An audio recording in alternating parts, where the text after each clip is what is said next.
हमने माँ कहा है नदियों को, वो नदियाँ भी स्वच्छ रहे, हमारे तालाब स्वच्छ रहे, हमारे कुएं स्वच्छ रहे। तो हमें इस प्लास्टिक को जड़ से खत्म करने के लिए संकल्पित होना पड़ेगा। और उसके लिए क्या करना है?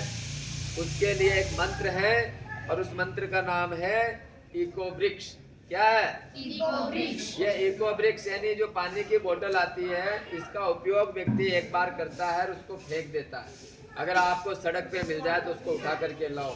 अगर आपके कार्यक्रम में अगर बोतल, वैसे तो लानी नहीं चाहिए लेकिन फिर भी ले आते हैं, तो उस बोतलों को इकट्ठा करके अपने घर पे लाओ और फिर उस बोतल के अंदर उसमें इस प्रकार से जो ये प्लास्टिक जो है, ऐसे टुकड़े जो हैं उनको इसमें भर दो। इसमें जब भर देंगे तो ये एक बोतल में कम से कम 350 से 400 ग्राम जो है प्लास्टिक इसमें आती है। इसको लकड़ी इसमें आ जाए ना, लकड़ी ऐसी कोई लकड़ी या उससे दबा करके इसको भरा जाता है ताकि ये ईंट की तरह टाइट हो जाती है।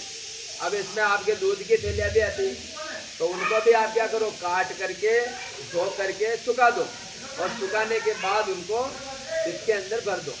यानी कुल मिलाकर के वैसे जितनी भी प्लास्टिक है उसको अपने घर से बाहर नहीं जाए, ऐसा प्रयास हमें करना है।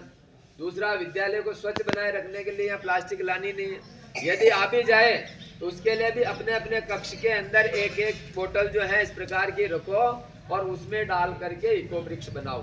अब इको वृक्ष का क्या लाभ है जो मैं बता देता हूँ। पहली बात, इको वृक्ष बनाने से आपकी प्लास्टिक जो है, आपकी जमीन पे कचरा नहीं फैलेगा तो धरती स्वच्छ रहेगी, धरती माता को नुकसान नहीं होगा।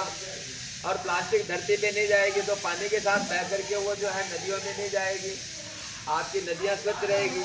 जब नदियों में नहीं जाएगी तो सागरों में, क्योंकि नदियाँ बह करके कहाँ मिलती है? कहाँ मिलती है? सागर में, समुद्र में। और तो समुद्र में भी प्लास्टिक नहीं जाएगी तो जो जलीय जीव है उनको नुकसान नहीं होगा। और आपको पता है प्लास्टिक के अंदर जो इस प्रकार के केमिकल आते हैं कि ये सबसे ज़्यादा नुकसान करती है और इससे कैंसर जैसी भयंकर बीमारियां इसी से हो रही है। लोग कहते हैं कि बीड़ी नहीं पीता है, सिगरेट नहीं पीता है, गुटखा नहीं खाता है, ये तो बहुत। जीव कौन है? अपन जीव है, मनुष्य है, हमारे को नुकसान हो रहा है। जल में बह करके जाती है या पड़ी रहती है या रोड पे पड़ी रहती है, गायें आकर के खाती है तो किसको नुकसान हो रहा? जानवर को नुकसान हो रहा कि नहीं हो रहा?